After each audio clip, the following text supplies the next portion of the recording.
네, 이번에는 검찰개혁이라 이야기를 좀 해보겠습니다. 서울행정법원이 윤석열 검찰총장에 대한 정직 2개월 징계 효력정지 결정을 내리자 더불어민주당이 기존의 권력기관 TF를 검찰개혁 특위로 전환하기로 했고요.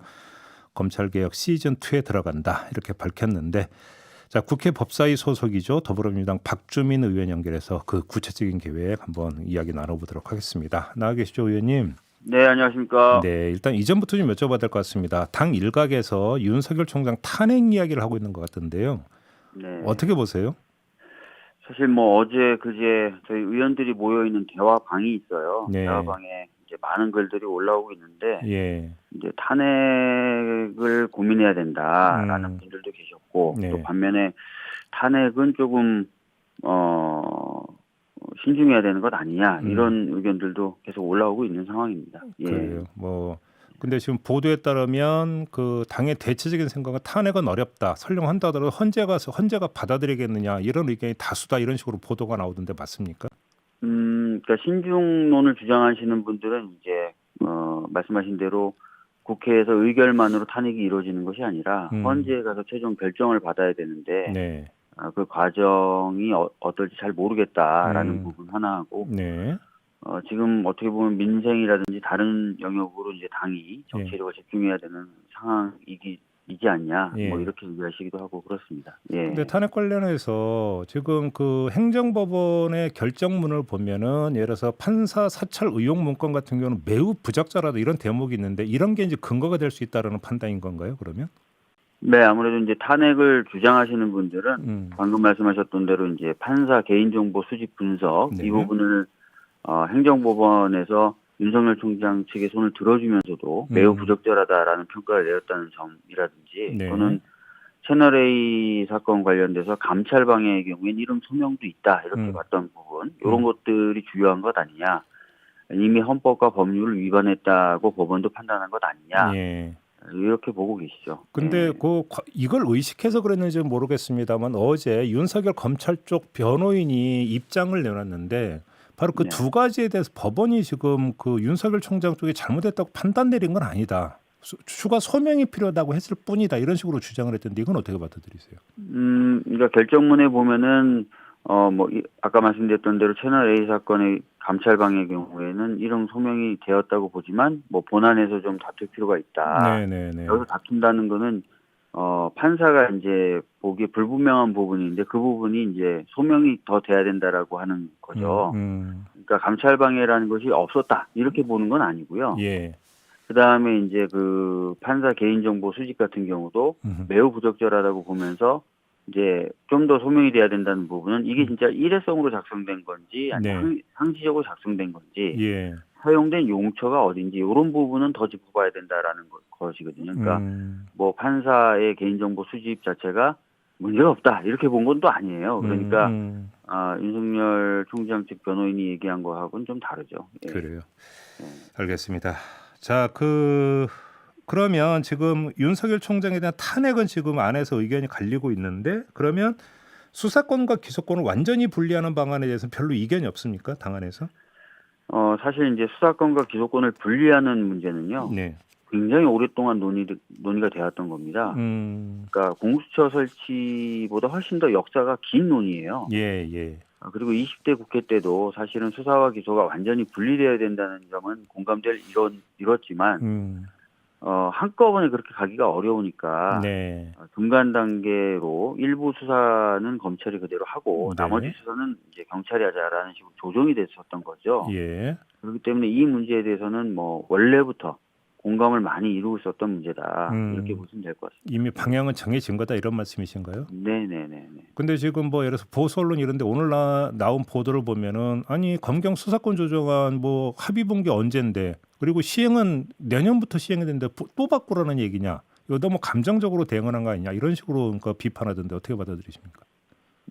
저희가 이제 검경 수사권 조정을 또 진일보시켜서 말씀드린 대로 수사와 기소가 분리된다 하더라도 그 시행 시점은 뭐 한 2, 3년 후로 잡을 수 있는 겁니다. 이번에 사실은 검경수사권 조정을 이루면서도 네. 그 시행 시점을 좀 준비 기간이 필요하기 때문에 예. 일정 기간을 둔 것 아니겠습니까? 예. 뭐 그런 방식으로 이제 그 프로세스를 잡아나가면 되는 것이죠. 시행 근데 시점은 그러니까 조절 예, 가능하다는 말씀이시고. 그렇습니다. 근데 지금 뭐 보수 언론에서는 마치 지금 나오는 이 수사 기소의 분리 문제가 네. 지금 닥친 이런 상황 때문에 즉자적으로 나온 것이라고 자꾸 얘기하는데 아까 말씀드렸던 것처럼 이 논의의 역사는 공수처보다 더 오래됐던 것이고요. 네.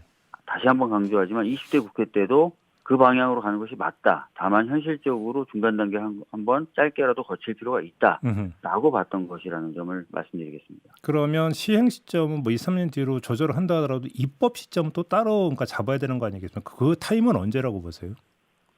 지금 이제 그 공감대 이름 부분을 이제 넘어서서 네. 입법안에 대한 마련이 필요하겠죠. 그렇죠. 그리고 그 입법안을 마련하는 과정에서도 또 의견 수렴이라든지 이런 것들은 이루어져야 됩니다. 예. 그래서 뭐 딱 잘라서 언제 입법이 이루어질 것이다라고 말씀드리긴 어려운데요. 뭐 내년 상반기 정도에는 입법을 해야 되지 않을까 이렇게 개인적으로 보고 있습니다. 그렇게 예. 개인적으로는. 네. 그러면 지금 검찰 개혁 특위가 오늘 발족을 하잖아요. 네. 그러면 검찰 개혁 특위에서 그럼 주되게 이제 그 앞으로 작업하게 되는 게 바로 이 내용이 되는 겁니까? 검찰개혁특위에서는 이제 검경 수사권 조정을 좀 더 해서 수사 기소를 분리하는 부분에 대한 작업도 하게 되고요. 네. 그것 이외에도 지금 검찰 개혁 과제로 제기되고 있는 것들이 있어서 예. 그런 부분도 함께 다루게 될 것입니다. 예를 들면 어떤 게 더 있습니까? 지금 법원의 경우에는 예. 판사들을 경력 변호사에서 뽑고 있습니다. 네. 예, 이걸 법조 일원화라고 하는데요. 사실 이것이 검찰에서도 원래 이루어졌어야 되는 것이고, 그런데 지금 이루어지지 않고 있죠. 그런데 최근에 이제 저희 당 의원들 중에 이제 뭐 이수진 의원이나 이탄희 의원이 관련된 법안을 내기도 했습니다. 네. 뭐 이런 부분을 이제 확실하게 한다든지, 그 다음에 이제 사건 배당 관련돼서도 여러 차례 문제 제기가 되어 왔었거든요. 네. 그러니까 법원은 전자배당 시스템을 통해서 무작위 배당을 함으로써 사건 배당을 통한 개입 이런 것들을 못하게 하고 있는데 검찰의 경우에는 아직까지 그런 제도가 마련되어 있지 않습니다. 그래서 네. 사건 배당을 좀 자의적 개입이 어려운 형태로 바꾼다든지 네. 그다음에 검사의 직급이 너무 높다. 그래서 다른 기관에 항상 우위에 서거나 이런 부분이 문제 제기되어 왔었거든요. 그래서 검사 직급 문제를 좀 다룬다든지 이런 것들이 나와 있는 과제들입니다. 혹시 예. 검찰총장 임기제도 다시 손볼 여지가 있습니까? 글쎄 아직 뭐 그 부분에 대해서까지는 저희들이 그 얘기를 못 해봤는데요. 예. 그 부분은 조금 더 얘기를 듣고 뭐 판단을 해봐야 될 것 같습니다. 그러면 이제 다시 수사권, 기소권 완전 분리로 돌아가서 만약에 완전 분리를 전제한다면 검찰 조직을 어떻게 개편할 것이냐가 이제 당연히 따라오는 실무 과제가 되잖아요. 맞습니다. 그런데 일각에서 이야기하는 뭐 공소청 이런 걸로 바꾼다 이런 계획인 건가요? 뭐 여러 가지 지금 아이디어들이 나오곤 있어요. 예. 그래서 뭐 그냥 검찰청이라는 이름을 그대로 써도 좋은데 기능은 이제 기소를 담당하게 하고요. 예. 수사의 경우에는 이제 그 독립된 뭐 수사청을 만드느냐 아니면 지금처럼 경찰 내부에서 칸막이를 쳐서 하게 하느냐 뭐 이런 논의들이 좀 더 돼야 되는데요. 뭐 아무래도 지금 현재 진행되고 있는 틀과 방향이 큰 틀에서는 유지되지 않을까 이렇게 보고 있습니다. 예. 그 얼마 전에 며칠 전에 김태년 원내대표가 한 언론과 한 인터뷰 내용을 봤더니 네. 수사권과 기소권의 완전 분리를 지향을 하지만 그게 이제 그 과도기적으로 기소부를 두는 방안도 검토할 수 있다 이런 발언을 했던데 이건 어떻게 이해를 해야 되는 겁니까? 네, 사실 이제 이 아이디어는 예전부터 나왔던 아이디어예요. 예. 그러니까 검찰 내부에 수사와 기소를 완전히 이제 나누는 거죠. 그러니까 독립된 어떤 기구로 쪼개는 그 단계로 가기 전에 검찰 내부에서 예.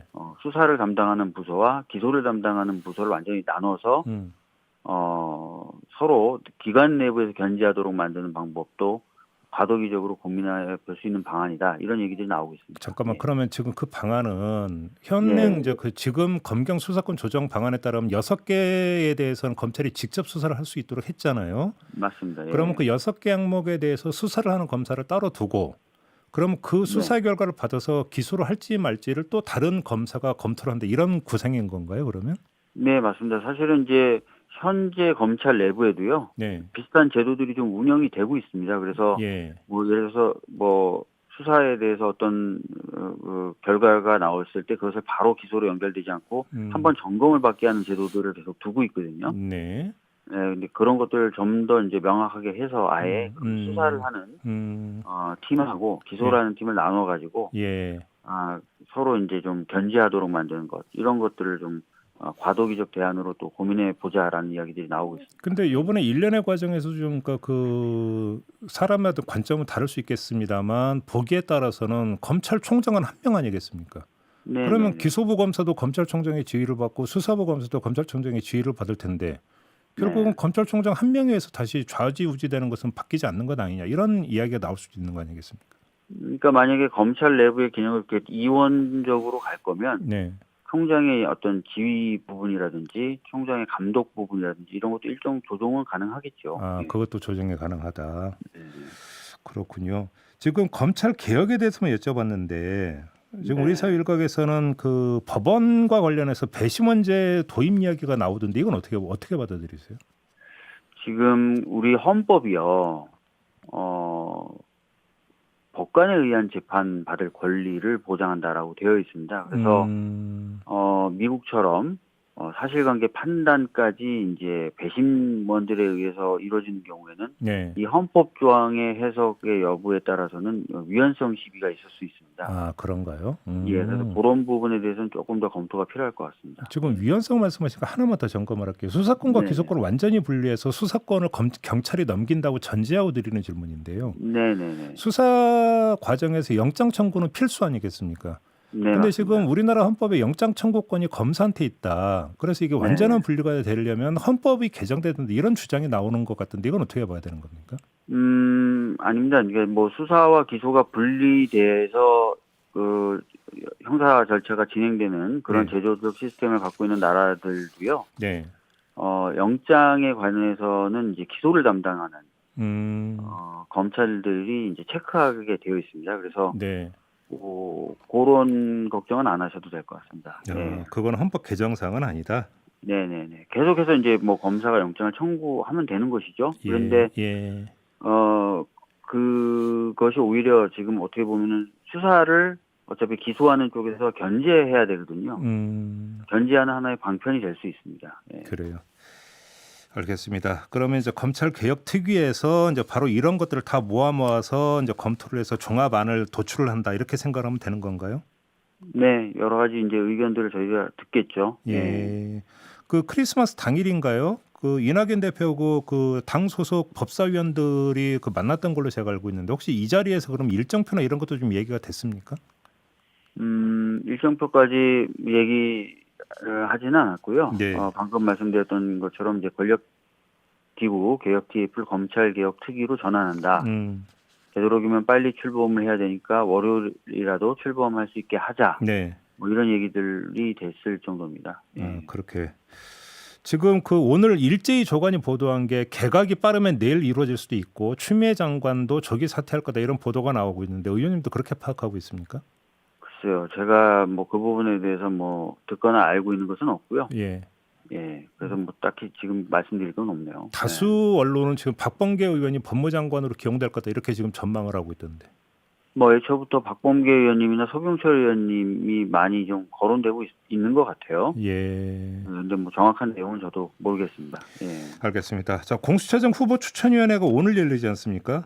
네네네. 또 미뤄지는 일이 혹시라도 있을 수 있을까요? 글쎄요, 뭐 지금까지 나오는 분위기 봐서는 오늘 정도는 결정이 될 것 같거든요. 그래요. 그래서 아주 특별한 일이 없다면 미뤄지진 않을 것 같습니다. 오늘 중으로 아마 이제 그 두 명의 이제 후보가 추천이 될 거다. 네네네. 알겠습니다. 저기 그 의원님이 연결한 김에 지금 또 하나 현안이 중대재해기업 처벌법 아니겠습니까? 맞습니다. 근데 이제 의원님이 발의한 안 내용이 지금 이제 상당히 이제 최대 쟁점이 되어 있는데 50인 미만 사업장에 대해서는 4년 유예한다는 조항이 있지 않습니까? 네네네. 이게 좀 그 협상 과정에서 그 조정될 여지가 있나요? 뭐 저는 뭐 조정될 여지가 있다고 봅니다. 그래요? 50인 미만 사업장 적용 유예는 뭐 원래 우리 당의 입장이라기보다는 한국노총 쪽의 입장을 반영한 것이었거든요. 그래서 한국노총 입장이었습니까? 그게? 네, 그런 부분에 대해서는 저희들도 뭐 얘기하면서 좀 유예도 가능하다고 보고요. 예. 네. 그렇다면 그 조정한다면 어떤 식으로 조정이 가능한 걸까요? 글쎄요, 뭐 유예 기간을 줄이는 방법, 음. 그다음에 유예 기간은 그대로 둔다 하더라도 적용 유예를 받는 기업의 규모를 조정하는 방법. 예를 들어서 순차 적용한다는 말씀이신가요? 기업 뭐 이런 규모별로? 여러 가지 예. 이야기들이 나올 수 있겠죠. 예. 그래요. 근데 지금 저희가 며칠 전에 김종철 정의당 대표하고 인터뷰를 했는데 그 다른 건 얼마든지 협상할 수 있는데 이 유예 조항만은 좀 어렵다 이렇게 이야기를 하던데요. 정의당 입장은. 그 부분에 대해서도 좀 더 얘기를 해봐야 될 것 같습니다. 그래요. 네. 알겠습니다. 마지막으로 이거 여쭤보겠습니다. 서울시장 출마 선언은 언제 하시나요? 제가 진짜 왜 한숨을 쉬세요? 왜? 오늘 당하려면 빨리 결정을 해야 되는데요. 네. 여러 가지 고민이 있어서 이제 말씀을 뭐 드릴 단계가 안 됐는데 네. 뭐 최대한 빨리 예. 가부간에 말씀을 드리겠습니다. 더 뭐 끄는 것도 예의가 아닌 것 같고요. 아무튼 이제 거의 그 고민 막바지 지점에 와 있다 이렇게 이해를 하면 되는 거죠? 네네네. 알겠습니다. 자, 오늘 말씀 여기까지 드릴게요. 고맙습니다, 의원님. 예, 감사합니다. 네, 지금까지 더불어민주당의 박주민 의원이었습니다.